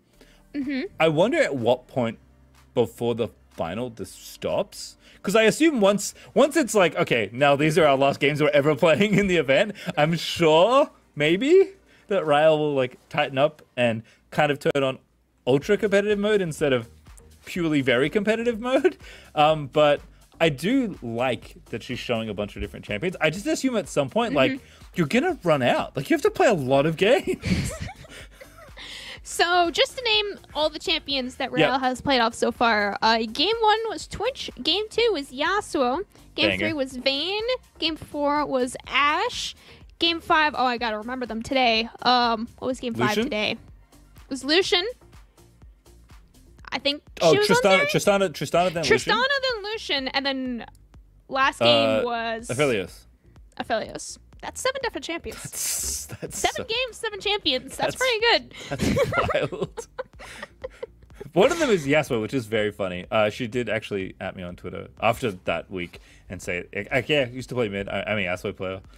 It showed, like, you didn't have to tell me. I'm glad you did, but, like, you didn't have to tell me. I could tell. It took me, like, maybe 45 seconds of watching you play the champion to be like, this is absolutely not your... Oh, yeah. Yeah. Oh, okay, cool. Oh, the Q flash she pulled off to get that kill in mid in that game. That oh, was kind of beautiful. sick. That was the like, oh, she's like a really ass player moment. Not like, oh, you clearly understand this champion. It's like, oh, like you have put significant effort into doing this. That is not like a, oh, I've played 10 games of this champion. Hold my drink. That's I've played. She likes to tell me that I don't play these champions. She told me she doesn't play Twitch, and she told me she doesn't play Astro. Now, after day one, that's what she told me. You can take that as much as you want, but we'll see. I mean, I would love to start like making predictions. Chat can join me on this as well. Of course. Oh yes, chat, please. Chat, please join me as well in draft right now. But in predicting which champions we think Ryo will pick, this is the final game of the day for Arcana and Ryo. So what champion do we think she will play? I appreciate that you brought this to the attention of chat, because as we've already learned, this is the most important part of the game for chat. They love draft. They love every second of it. They're out there demanding someone make a Twitch poll for every single pick and ban. And, they're going to have a great time. You know what they're really... Oh, actually, never mind. I don't know what the first ban is going to be. Actually, I should have guessed that. It is Ziggs. It happened last game, too. Avril apparently cannot get her hands on this champion. Wow, I'm going to be so surprised when Rel gets banned. It's not the blue one ban, but probably still going to be Rel. I don't think... No. Ryle has not played Ezreal yet. I'm going to lock in my guess that she that's a plays good Ezreal one. this game. She's going to play Ezreal at some point. I'm going to say this game. And until she plays Ezreal, I'm going to say it every game. She seems oddly allergic to Ezreal. I don't know. Like, that's just a vibe I'm getting. Maybe because Ezreal is such a, like... I mean, Ezreal doesn't fit her style, but then, like, neither does a lot of the champions she's played in the way she's played them. Yeah, I thought Twitch was like, oh, cool. We're going to get to see some, like, really clean CSing and some trading. And then, like, she's going to play mid to late perfectly. And then that's not what happened at all. It was level 2, demanding the support ignite them, and all in. And Twitch is banned. Look at that. Oh, no. Where's the Rel ban? Is this going to be the first game that we have a Rel? Oh, maybe. That'd be interesting. Maokai getting get banned away there. In a pretty popular jungler. Generally, I believe it's one Fiku lean sword, because I think that's the most common place where Maokai has been aimed, but it has picked up a little bit of presence, both pick and bans, throughout the event so far. Tristana, wow, we're really... I honestly, at some point, like, okay, so let's speculate for a moment here. Okay, I'm ready. We know, because, well, you especially, pay extra close attention. You have the stats ready to go for what Ryle's been playing. You know she's played a unique champion every single game. I do. At what point do you just, like, call her bluff? And be like, we're not going to ban any AD carries. You already played these ones. It's illegal for you to pick them. We're going to ban all AD carries you haven't played yet. That's the strat. That's way better. Then you get 13 AD carry bans. Oh, 12, whatever. Maths is hard. Yeah. I guess, yeah, earlier I was joking that Astrocats listened to me when I said 5-ban Ryle, but I guess I gotta put a little asterisk on that, and 5-ban Ryle of champions that she hasn't actually played yet. That's how you gotta ban her out, apparently. I'm excited to see. They're only banning champions that she's played before. Is this a wasted ban? Is this not a wasted ban? I don't know, but if there's not a Rel ban, that's gonna be the most surprising thing to me. There's no Rel ban. It's Silas, which is a good takeaway, and there's Ash, the last one there. Taken away from LB1, here we go. Just waiting. Could be, I guess Jarvan's open too. It's not a bad trade. Jarvan +1 if you leave open Rel. I think if you're going to leave like both of them open. Sorry, I think if you're going to leave them open, you should leave both of them open. I think banning one and giving the other one away is definitely not the play. That is not Rel. That is Jarvan. Okay. Our one Rel question mark? Billy Worth doesn't scream Rel player to me. I think Shirley and obviously Aloysia scream Rel player a little bit more to me, but even then, Rel can be flexed to jungle, I think, on this current patch that they're playing right now too, so Fiku probably can play Rel. MP, I think, definitely seems like a Rel player. Obviously, we haven't gotten to see any Rel yet, so we don't know for sure, but based on Sejuani and J4 that we've seen MP play so far, I think Rel can fit very nicely into their playstyle, but we get a game number 2 of Fairy Girl Swain. I was excited to see it last game. I'm equally excited to see it this game. Yeah, especially with the Silas banned out. I actually was kind of shocked Ayakura did as well as she did in lane. Swain isn't like a domineering lane champion, but like generally melee into range can be a bad time in early levels. And Swain's Q, if you're good at wave management and like placing that skill, it is actually abysmal to play against a good Swain. And I thought like it was going to be at least a top laning phase, but Ayakura stocks rapidly rising as a talented player. Maybe I kind of know something I don't. They just stockpiled all the good players nobody knew about yet and happen to have them in both their bot lane and mid. There is Zinzal though, kind of the next common answer we've seen. We've kind of seen Poppy as the defensive side. This is, I guess we could say, the aggressive side of answering the Jarvan matchup if we assume Jarvan is the best jungler, which seems to be by and large the agreement on this patch. And I think Jax is pretty rapidly becoming the best top laner, or at least the one that top laners want to first pick the most. Rel has still been left unpicked here, Pastry. What is happening? This is true. I don't know. Have I been informed incorrectly that Rel is not a priority pick anymore? What? Twitch chat, talk to me here. What's going on with this draft? Apparently, I'm not watching Twitch chat at all, so whatever you say, I'm literally not gonna read.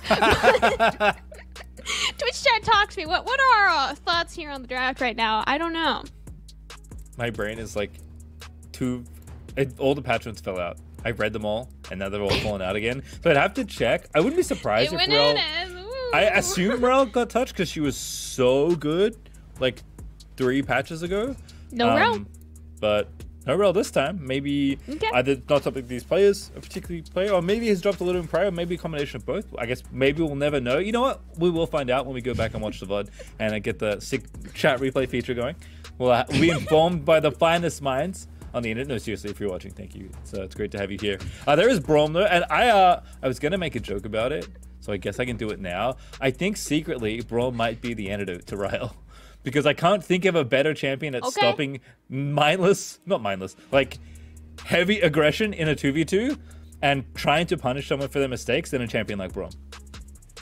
Yeah, you know, I didn't think about it that way last draft at least. I did talk a little bit about how Braum is a mix between the Enchanter and the Engage style, which most of these players being either one or the other as a support, right? Most supports in the world, I would say, are either an Engage support or an Enchanter support. It's very hard to find a support that actually is a mix. So these champions like both Braum and Rakan are actually very popular because they are pretty much right in the middle of Enchanter and the Engage styles, right? So Braum, being in the middle, has the Engage, has the Enchanterness to actually maybe stop players like Ryle from doing the Ryle things. Yeah, I think that's a great assessment. I also think stylistically, if it maybe is a good like style matchup against Ryle, I think it also fits Billyworth's style too, because we heard from her. It's funny that she's like, oh, I'm a Sona player. I love Sona. I hope I get to play Sona on stage. I'm like, you're not playing like you're a Sona player. You're playing like you're an Ignite Engage professional. You're just like going in every single matchup. So Braum kind of like, again, strikes that balance nicely of what I prefer to play, what I'm better at stylistically, what my preferences are, but also like sitting on the other side as well. Cassidy banned, my goodness, what is cooking? Akali also got banned, which I'm actually kind of sad to see because I didn't even realize that Ayakura had access to that champion, but Astrocats are going to respect it here in the last phase. And then Xayah banned away again, another very strong AD, makes sense. I mean, if Ryle's going to like pick a new champion every game, I guess you might as well ban some other normal, more popular ADs on the current patch. Yeah, I mean, it's funny that you talk about Billyworth playing Sona. I remember Billyworth being very much a Janna player. I think, like, her OP, like, probably #1 champion still remains to be Janna. I haven't checked it in since last week, actually, but probably is still Janna.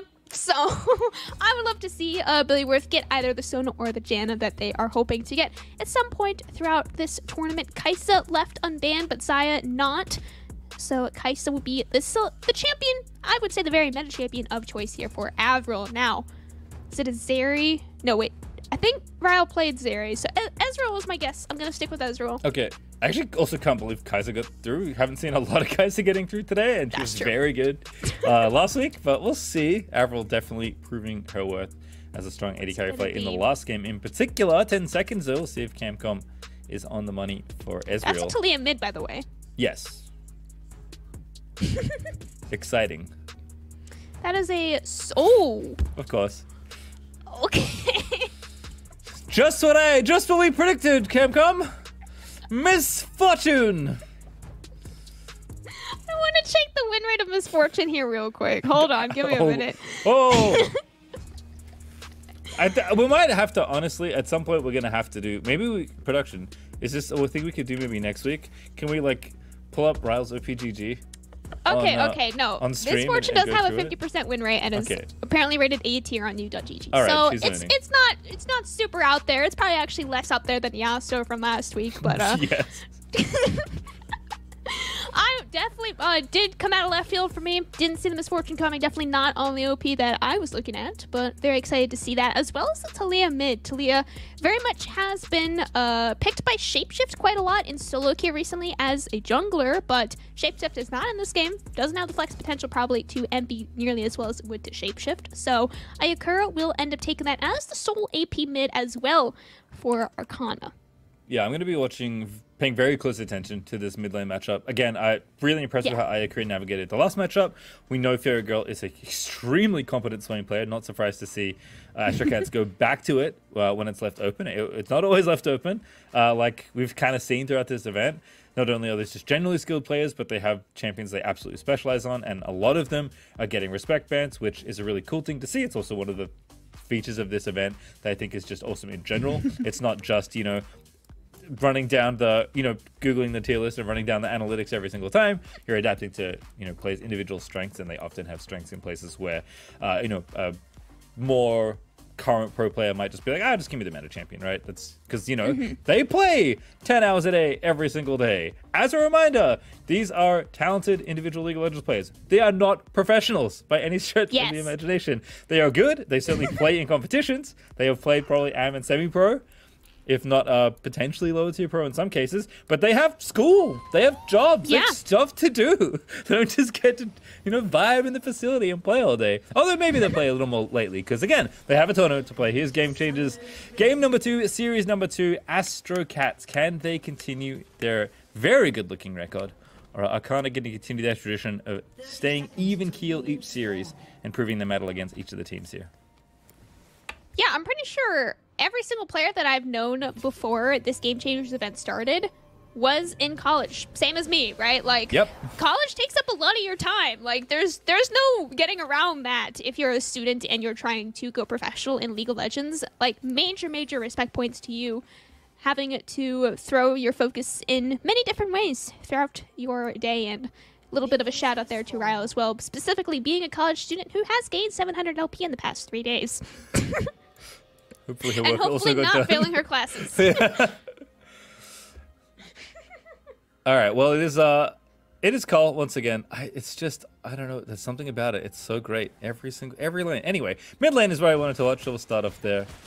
For now, Conqueror versus Airy kind of makes sense for how the champions want to play. Generally, honestly, I mean, I don't know how often we get to check in, but I'm just gonna kind of watch Ayakura's laning. Because again, we came into this event and Fairy Girl really impressed me in her opening games and has continued to do so. But every time I check matchups, I check like where the map state is, what Ayakura is kind of up to every game. She's just like always doing the right thing, which is one of those things as a mid laner that's always nice to see. So let me tell you, I love playing mid. I do the wrong thing constantly. It's actually my favorite thing. It's like a challenge for my team. What if I did everything as wrong as possible? Are you a Yasuo player? Is that what you are? Absolutely, I'm a Yasuo player. Why do you think I was so happy Raul played Yasuo? Oh, yeah, you did mention that. I'm sorry, I forgot about that. No, that's okay. Funny. I so also far, love though, Yeah. Yep, so far. Ayakura with the push in the early levels. I definitely think Fairy Girl Swain will come online a lot more at that level 6 mark. Even last game as well, level 6 is kind of the true power spike point for Swain unless you have an early game jungler in your lane at the time. 3 camp once again by Fico on the same exact Zhao as last game. We saw the same exact pathing from her last game as well with the very early level 3 gank to Ayakura MP here to match it if anything goes awry. Not really expecting anything to go awry, but once again, just soak a little bit of XP for Fico. Yeah, nice coverage there from MP. Doesn't take too long to dip in, kind of check on the lane. Obviously sees that Fiku is looking for the same gank path. Deviates slightly from their clear, and then pops in mid, and then pops back and really doesn't waste a lot of time. Actually, both junglers, I'll say, being pretty efficient with how they want to approach that situation. I also will say, like, pretty borderline impossible to actually gank Taliyah in that spot, but I appreciate the try. I think Zen is going to genuinely have trouble if Taliyah still has E up, because you get stopped and take a billion damage and get stunned, so we'll see. See if Fiku could find a way around the giant rocks on the ground. I mean, the giant Rocks do have quite a lot of dashes to stop from literally everyone except for Fairy Girl, right? So the Rocks are going to come in very handy later in the game once the map does open up a little bit more.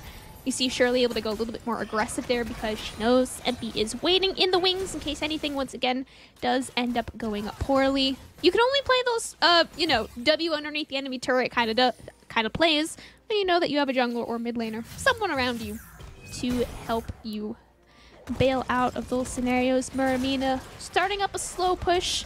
Fiku also starting her walk up to the top lane. You could be smelling a dive here on the next wave or two in the top lane potentially. Super efficient pushing here as well by Ayakura. Actually moving off mid to help jungle. No, never mind. It's actually just chilling for some vision. Gotta be careful because Fiku has found a dive.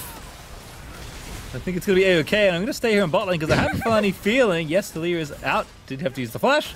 Bottom lane was in a bit of peril, but everyone gets out safely. No all in just yet, which honestly kind of surprised by. Oh no. This is what I was talking about. This is what I'm worried by. Merman with the slow push into what could have very well been a dive with the joint efforts of Fiku, but looks like instead they will end up playing it safe. Perhaps they know that MP is on the top side as well. MP smelled the dive, or just felt the dive, did something with the dive, knew that it was coming, and in the end does not actually end up happening, but instead Mermina does get a little bit of a cheater recall. So it is still a plus overall for the Astrocats. Surely does land a nice Sebi there on the Billyworth, but it is Braum. Not going to be able to do a whole lot of engage onto a Braum. Yeah, kind of need to hit the Kaiser if anyone. Otherwise it's just, oh, the double up was nice. Also, they're at least pushing the wave, which that is the Ryle way, I have to imagine. Just as far as like wants to push every single wave as often as possible. And Misfortune is the kind of champion where you can do this. Just constantly harass people down. We have been joking so much that Ryle has picked very random champions, but the one common factor I think between all the champions is that they have really strong wave clear, right?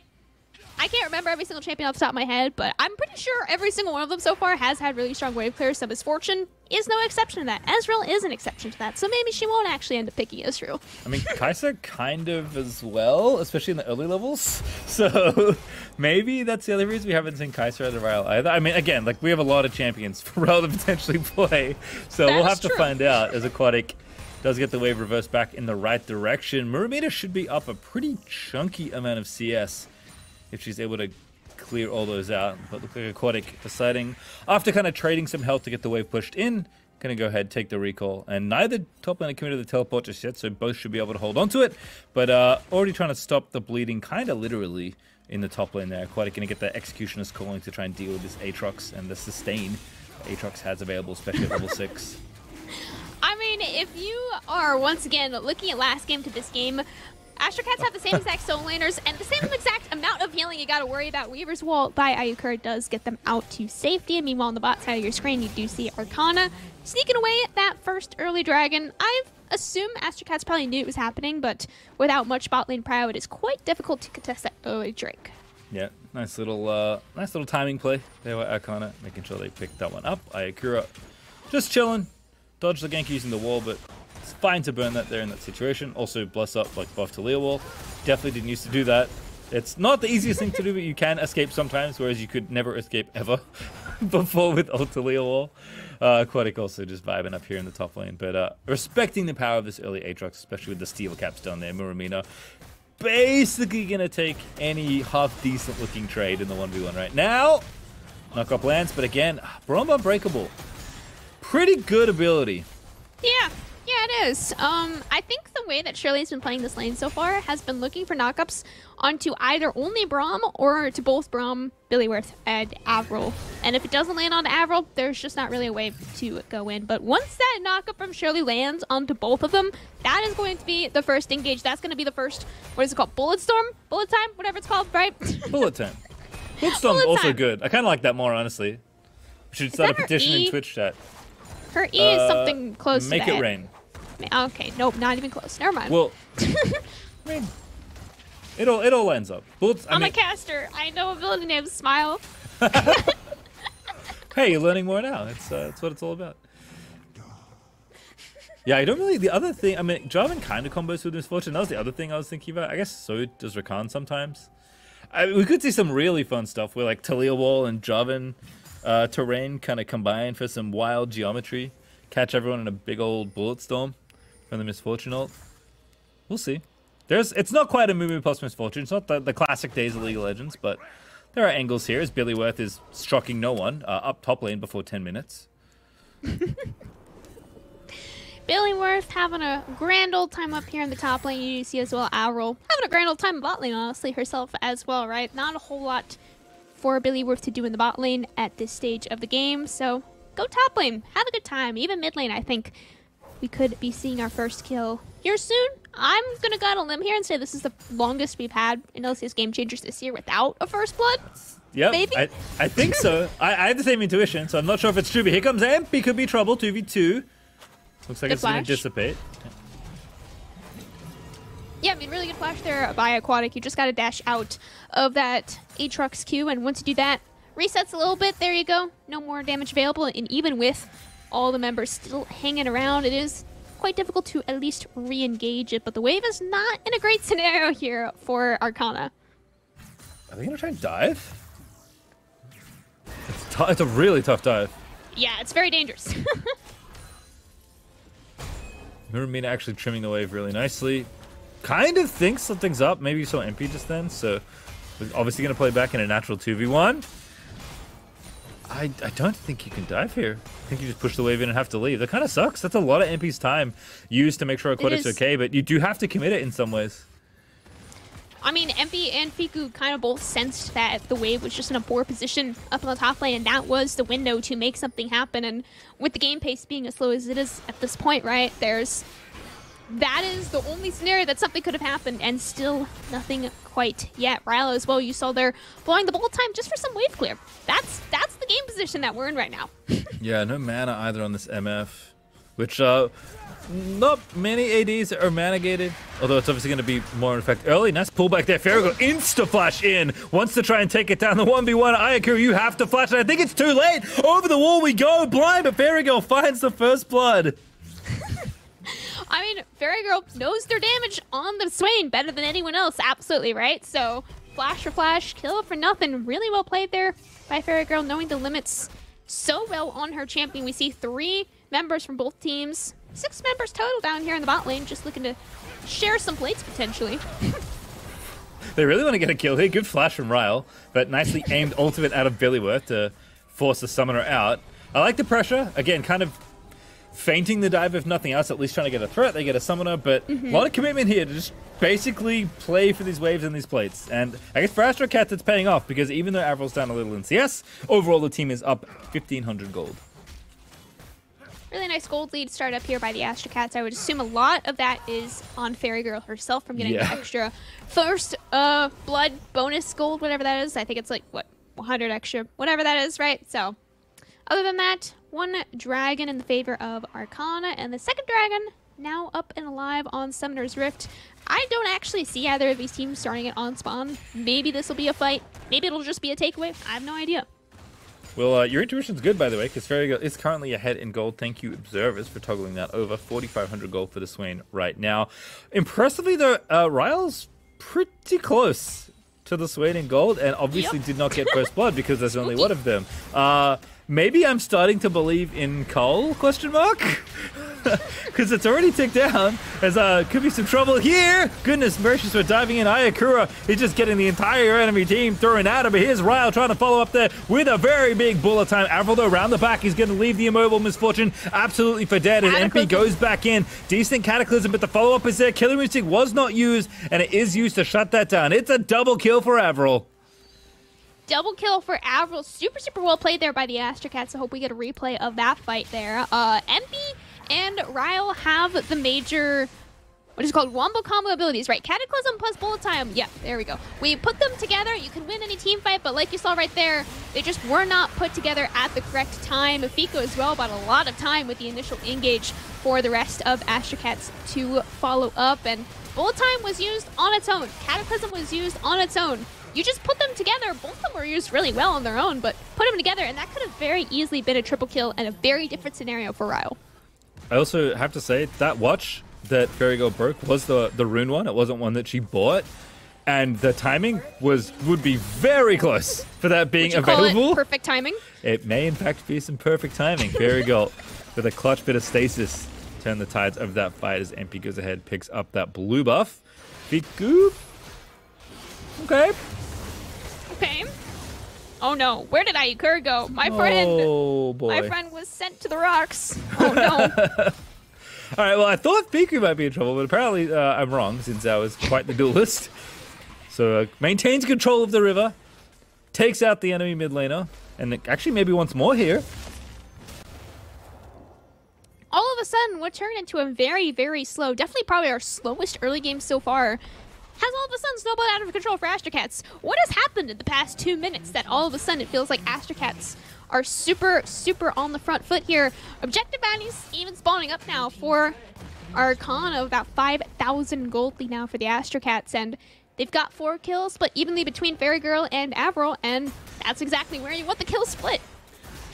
I mean, yeah, that's wild. Murmina especially, that is a massive gold CS lead, excuse me. 55, I mean, the gold lead's probably decent, but 55 CS ahead with the clips already done. That is not something we see too often from the top lane, but Murmina has continued to show off stellar lane phases in particular. Makes sense on a champion like Aatrox as well. Does feel like Astrocats are kind of cashing in on a lot of the things they set up. We had Verigo with the first kill. They translated that pressure into taking the mid tower. Same for Murumina's pressure in the top lane. And even, you know, moving down here for this Rift Child, staying on top of those objectives as you alluded to. It is 2 dragons for Arcana, but first Herald is going to mean that gold lead is going to get bigger and bigger before it gets any better.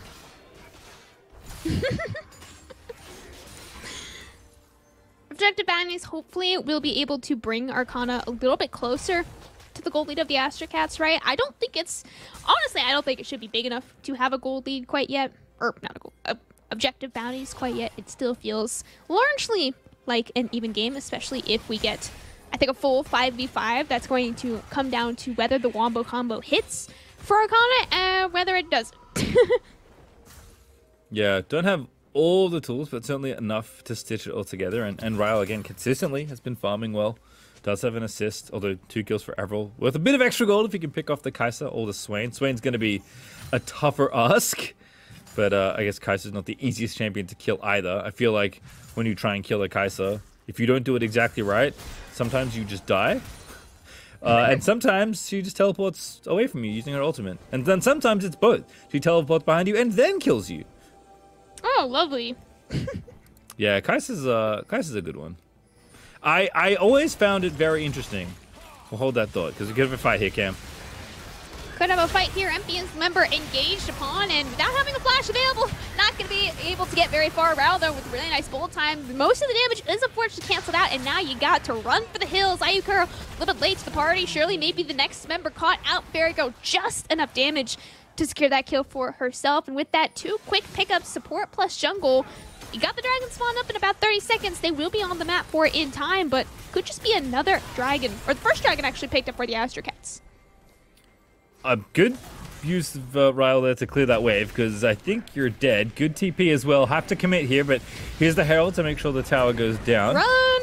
Dragon's up in 15 seconds. That's mostly what they're playing for. Ayukura actually gets a really nice flick back onto Avril. Big damage done, but not enough to take out the Kai'Sa and collect the bonus gold. Might be enough for the Astrocats to be forced away, so that does leave Arcana open to maybe take this dragon. That is a way they can get into this game. Let's recap what happened here. MP just caught there.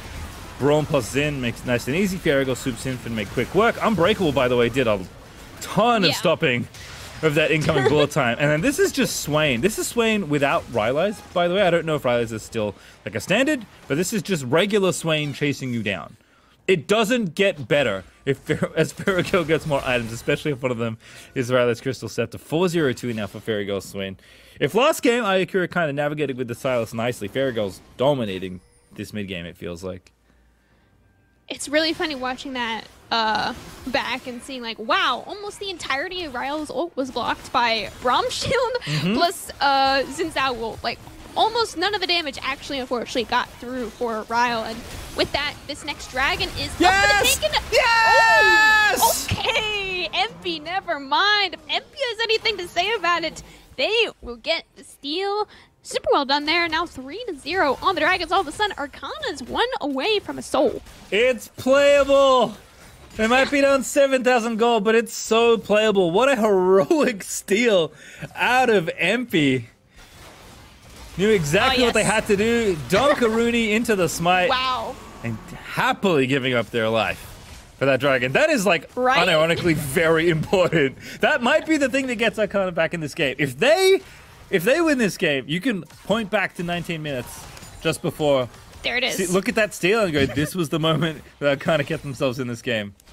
I forgot that when Cataclysm is like first place down, it does damage to both champions and neutral objectives. So I think the play there for MP that you just saw was you get the smite at the same exact frame as the Cataclysm doing damage, because Cataclysm isn't a damage ability, it just does initial damage. And not a lot of it too, so you gotta time it absolutely perfectly. And with that, if you do it right, you can actually outsmite. 3-0 on Dragons, like you said, will be super crucial if Arcana are able to make it back into this game. They were in a very similar state against the same exact team, remember, last week, and they were able to come back, I think. Yeah, kind of lost game as well in a way. That game felt a little more out of hand once it got later, but, you know, we did see flashes of brilliance from the side, rallying around their Ophelios, trying to find some team fights, so it's certainly possible. I will say, it's not getting any easier, at least for right now, especially because Ferigo, who has become the main character of this game, despite how well Avril is playing. 2-0-1 on the Kai'Sa, nothing to sneeze at, but I mentioned Rally, it's not done. We're actually turboing towards the Zhonya's as well. Already has the arm guard done, and of course a little bit of extra added with that broken watch picked up with that rune. 10 stacks also on the Dark Seals, just kind of putting together the full picture of, like, I don't think they can do anything, because I think Swain's going to run at them. And you know what? They are going to run right at this Baron as well. Weavers will not be on it, but MP is over the wall. MP does have Flash and Cataclysm. Get in there! Let's go! Get in the pit! No! Get the steal! It's so close, but just a little bit too early there for MP. Still got a couple of fights on the sidelines. Shirley trying to run away from Mermaid and Aquatic. Not going to be nearly as lucky. Shirley buying a lot of time, though. I mean, at this point, Shirley knows she is dead. She is trying to just waste the time of Mermaid, and that is exactly what she is able to do. The kill actually gets stolen away by Farragirl. That is going to be funny to hear in comms. Yeah, we can do a comm check later. Open the PayPal. That was a dono. Nice little setup there with the Swain. Thank you very much. Aatrox there teaming up to give Farragirl her 7th kill of this game, and that Baron. Envy again, right idea, but absolutely no vision at all in the pit. Had a little bit of vision right outside because there is a controller that gets dropped somehow in and amongst this all. Pops the flag down, and this time Astrocats like, okay, not again. We've been through this before. We know what happened. Yeah. Oh, does have no the flag? No, the flag's gone. Just have to go in. Flag's back in. Has a bit of vision, I guess, to even get into the pit, but had to guess was gonna die anyway. No chance to steal the Baron. This time Astrocats mark the jungler appropriately, and then Swaying with Rylance does this. By the way, this is how it works. You run at them with your ulti ticking, and they can't move, and you kill them. It's really good. Yeah, I was gonna mention, now that you mentioned the Rylance earlier, this is now the Swain with Rylance. This is the Swain that you are very worried about when you see a Swain in draft. And oh no, here's the Leandres plus Rylance plus Zhonya's plus 10 stack Dark Seal even on Farragirl. You're probably looking at the Magi's coming up here in a minute as well. So I think I kind of hoping that Farragirl is more of a podcast girl and not a reader, because if the book comes out, it's gonna be a bad time if the Swain continues on the track. Can I get a new co-caster? What? Alrighty then. I'm gone. I'm dead. Goodbye. Goodbye, stream. Hey man, look. At least we'll learn something. If the book gets bought, you'll know to ask for book recommendations. If it doesn't, you'll know to ask for podcast recommendations. You have something to do after this. Make sure check out what Farragirl's into. We may or may not have an interview with Farragirl after this. Hey, so let's go. That's going to be a question. You don't have to ask. I know you're listening. MP has to do the requisite face checking. Oh wow, Fiku just dashed through some Talia rocks, and here comes Avril over the top, assassinates the enemy mid, assassinates the enemy jungler, and that's a double kill for the Kai'Sa, trying to chase Farragirl's KDA at this point. that's what you were talking about earlier this game, right? Where the Killer Instinct killing you in front of you and then Killer Instinct behind you to also be killing you from behind you, right? Like, that is why Kai'Sa is in the S to S plus tier in the meta overall right now. And Avril definitely gets to play as fun as she hopes to with the super meta pick. First dragon of the game will finally be picked up by the Astrocats, but the past steal that MP did connect with does buy Arcana at least 5 more minutes in this game without needing to fight for a dragon. Whether that is this upcoming dragon or the dragon after that will largely depend on where the gold lead stands at that time. You gotta watch out mostly for the mid lane. Yeah, the mid lane matchup, I'm pretty sure, is probably the largest gold disparity that we have between 2 laners, and there's the Magis completed. She's a reader. As well. Confirmed. Bookworm Farigirl buys the Magis. Ready to stack it up as high as it can go. My goodness. As you kind of see the 2 carries of Astrocats looking good this game. That Swain and this Kai'Sa both performing. And I alluded it to earlier. I'll complete my thought for before. It's a little sussy. Okay, everyone can't be intimately familiar with everything that happens in global League of Legends, but many people are familiar. I've tried, trust me. I've spent a decade trying. It's impossible. Maybe you can, actually. You could be the first. I'm excited for that. But okay. most people have heard of LPL legend Uzi. Pretty good 80 carry player, as you may know. It is very suspicious to me that the year Uzi won MSI, the only major international tournament win of his career, I might add, Kai'Sa was released. Coincidence? I think not, Camcom. As it could be trouble, Farigirl goes into stasis, so trying to protect the pages of that book. Billyworth rolling on in, pops out the ulti. Farigirl jumps in. Ikura is about to get assassinated by the Swain. Farigirl goes legendary. Second kill goes down as MP gets flashed on and hopes get dashed. And the Astrocats are looking to make it yet another sweep. If they win, they will have swept both teams so far in Game Changer 2023. And with a double kill for Fiku, that should seal the deal. Seal the deal, seal the book, whatever you want to say. Fiku is not done quite yet, though. Does go golden by a couple extra seconds. Flash up from Aquatic there as well. Trying to do as much damage as possible. Everyone is sitting so low HP, but in the end, Aquatic does not quite have enough damage on her own to keep the base alive. 1 inhibitor falls, but the wave is... Okay, the wave is there, but the damage might not be. So the game will not be over quite yet, but the gold lead only continues to grow. What is it? 14,000 with maths? 14,000 in the favor of the Astrocats? This is officially the time where I stopped maths. Math is done. I'm over it. Okay, I'm sorry. No more maths. No, you can do maths. It's just not for me. Farigirl gets jumped on here. I like the setup with the weave as well. But again, goes into stasis, pops the ulti. And then Billyworth goes on in, and then Farigirl just does too much damage. In the middle of the enemy team with the ulti still ticking. With 3 items, that is the Swain way. And then a little bit too spicy, you could argue, on the back end of this play. But I appreciate the aplomb that the Astrocats threw themselves into the back half of this fight. Fiku especially is like, I think it's a one-way trip. Let's make it. Pops the watch. Counter-strike there, gets him stunned. Moves him out of the way. Swain, passive pull, getting some work done there. And Ryle does live to tell the tale.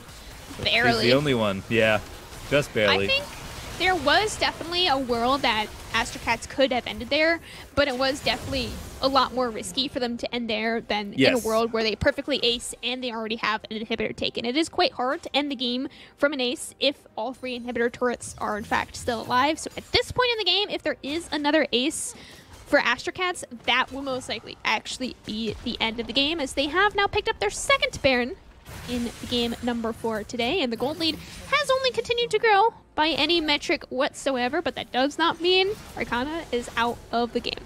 No, not at all. Ikura continuing their good work here. Does get some gold back, takes a tower out. Again, right place, right time, something we often say about this mid laner. But the big problems are this Baron push that's about to happen, threatening to end this game. Wasn't enough on the last push. May very well be enough on this one. Also have a dragon to fall back to. Don't need to rush this game. It's one of those, League of Legends is weird sometimes where like, you're so far ahead, you know the game could end, but like, in many ways, the game systems are the things stopping you. And maybe Ikura can actually stop you as well. Maybe. Billyworth is the first member caught out, looking for the first engage, but is in fact the first member down. TP coming in from Farigirl, but she's just a little bit too late. I hear boss music. Backline does one-shot someone, but where did the rest of her team go? MP just melts into the void once Fairy Girl shows up. There she is, and there she goes. Ayukura, the only member standing, doesn't have flash, doesn't have ultimate available anymore, and without much base left to protect, this could finally be the end of the game for the Astrocats. Yep, book is finished. Fairy Girl TP's in, the boss theme plays, and the game ends almost on the spot. Ayakura, the last one standing, but not for too much longer. That's an ace, that's a game, and that's another Astrocats sweep. 2-0, kicking up their record to 5-1. Certainly the team to beat. Absolutely. Astrocats reminding us why they are the first place team from last week and still holding very strong on the first place team. As welcome back, Jolly. Hi, I'm here to stay. Hello. Here Yay! to stay, all right? Yay! As long as my ISP doesn't do me wrong, all right? That was a fun game, though. And you know what? I didn't have any problems watching it on my end, so I was able to, watch the spectacular Astrocats. It's not quite a sweep because it's just a 2-game series, but once again, Astrocats have found themselves against a different opponent, the only other opponent now, to take down in a 2-0. So that's actually Astrocats, the only team not only to get a 2-0 series, but to get a 2-0 series against both oppositions. Yeah, super impressive. I think cementing themselves as the team that everyone's going to watch for. I think have also been playing to their strengths as well in a lot of ways. Like, Fairy Girl's not afraid to pull out the Swain every game where it's available, or at least every game it's available and she feels like it's good. Avril going off every matchup, it feels like, taking our first Kaiser of the day, weirdly, even though she has been banned a few times. Billyworth obviously synergizing nicely. Astrocats kind of felt like the team that were most coordinated off the rip when we first saw them, and like every team in this event, that is going to continue as the teams get better and have more playtime together. So as cool as Arcana have been, with very little practice somehow, despite how coordinated they looked, Astrocats definitely coming out swinging. And unfortunately, Arcana got hit this series. I will say too, I was really surprised at the MF pick. Like, I can't lie. I know all of us were trying to figure out, okay, including Twitch chat. I was participating in Twitch chat the whole time since I couldn't participate verbally here. And everybody was just listing off all kinds of different picks. I was saying like Samira maybe, because that's another one that Ryle actually does really well on, but not great into the matchup. And we can see that that's kind of how this one played out. Unfortunately, when you pick a Misfortune into something like a Braum, into something like a Xin Zhao, into something like an Aatrox, there's not a lot that can be done, unfortunately. And while we saw some really good setups, some really good attempts, the damage just wasn't quite there for this team on the side of Arcana. But hopefully you live, you grow, you learn, right? And they can apply that to their next games, which will not be until next week. We do have an interview, though, so we get to throw it back over to the beautiful Ashley Kang, who is going to be talking to Shirley. Take it away. Thank you so much for the Shirley. Thank you so much for the Jolly, and I am joined by Shirley, the support of Arcana, who have just come out of the Best of 2 series against Astrocat. Yeah, that was a bit of a difficult series, but you had a great performance. How are you feeling right now? Obviously it's not the greatest to lose, but I think personally I'm feeling okay. I know last week we did better last week, but I was feeling really nervous. Yeah, I'm still trying to keep positive, and because I think we didn't manage to showcase how good we are today. Like, I feel like a bunch of us weren't playing or to how we're playing as well as we normally do, and just having like an off day. I know personally I was not pleased with how I played either, so yeah. Yeah, because many people are looking forward to the matchup between your bot lane and also Avril and Billyworth, who are like really experienced, and Billyworth plays like super aggressive, supports. What were your specific game plan going against today's bot lane matchup? So lane's bot lane, well, we were on blue side both times, so because like, Alice, my AD, she really loves, or she has a huge temple, and she really loves to counter pick, as do I. So we've been trying to get favorable matchups into us, but, I think they played, I know I played Rakan both games. I think they played Kai'Sa, or both games? I don't remember. But yeah, I think they just did really well to neutralize us today. So we couldn't really play through bot like we usually do. Yeah. You mentioned that today maybe, the team had a bit of an off day, which happens for, any teams, and we're still at the exhibition period of game changers. What do you specifically think felt a bit desync today? It could be like, comms or individual forms or anything like that. I'm not sure. I think I know some players on my team thought they weren't really playing up to form today. I don't think I did either, but as well, I think we just had some execution mistakes we just didn't play to our comp strengths today. What are some of the things that you would love to work on for the third week of game changers so the team could step up? I think probably getting more practice in cementing our team identity would be helpful to us. But yeah, because as well, this is like our second week playing with our current jungler, so yeah, the more we play, the better we're gonna get. So hopefully next week we can show up on stage and perform and have some fun games for people to watch. Yeah, and also talking more about you as a player in general, it's good to see you on the stage and also getting to interview you here almost in person, so to speak. Like, how would you define yourself as a player, and what do you want people to see from you as we go through the game changer? As a player, well, personally, like, my comfort is like enchanters, like very stereotypical. So playing in game changers has definitely made me expand my champ pool, which was one of my goals. And I think I definitely have improved just like being in this program and getting to play with all my teammates who are all very talented as well. Moving forward, I think I just want to show like well, our main carries are like our mid and AD, so like helping showcase them. Is there particularly like a support from the competitive play that you kind of follow or look up to? Support, I think very common. Everybody likes Kyria. I like Kyria too. But other than that, not really. But yeah, I like watching a lot of pro play. I don't really have like a favorite support player though. But, okay. Yeah. And my last question, Shirley. A lot of people will also follow your journey as well as Arcana's journey throughout this tournament, and like they will continue to follow you into week 3. And of course, you have a new jungler, so perhaps like a later starting point. But I'm sure that the team will step up very, very quickly. Do you have any message to the fans watching out there? So thank you everybody for watching us. I'm sorry we couldn't play some better League of Legends today. Hopefully that will change next week. I want to thank all my friends for supporting me. Especially, I said I would shout out my best friend Mai and her boyfriend. So thanks everyone for watching.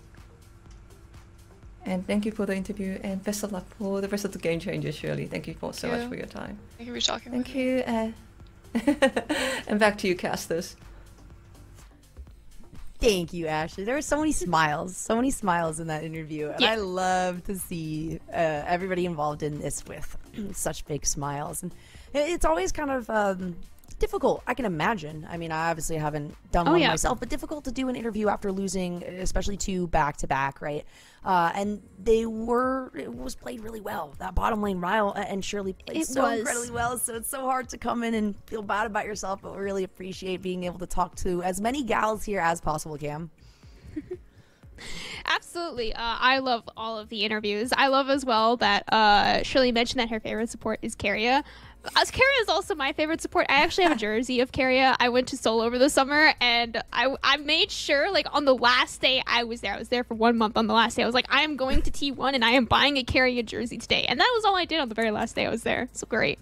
I love That's it. awesome. I think the thing that I love, and you mentioned, you kind of alluded to this, Jolly, with like a player taking an interview, even, you know, if they got swept in the BO2, everyone seems to have the same mindset of like wanting to improve and wanting to grow, which is very valuable in many settings in your life, but competitive League of Legends absolutely one of them. And we heard it from Shapeshift talking about like, I guess I gotta play Jarvan because it's pretty good, despite being like a, you know, an Italy player at heart. And then hearing it again there from Shirley being like, well, you know, my preference maybe somewhat stereotypically is Enchanters, but I'm playing more of the meta, playing more engaged, and being pushed to do so and wanting to expand my champ pool, which is one of my goals, is super cool to hear. And let me tell you, I would not guess that all these supports are Enchanter players based on the games I'm watching. They look very, very good on these engaged supports. That's true. And you know what? I do anticipate that we're going to see more engaged supports, especially given the fact that Astrocats has been holding that in their pocket, because the next series that we have, another best of 2 to round out the day, is going to be Serenity once again going up against Astrocats, who are on a hot winning streak. So does Serenity have the capacity to take them down here? We will just have to see, because last week things kicked off with an 0-2 in Astrocats' favor. A lot in the air, but a lot to prove for these gals. So this is your last chance to take a break, to finally go potty, go get your drinks, go get your snacks, because we will be right back here with more LCS Game Changers just after this.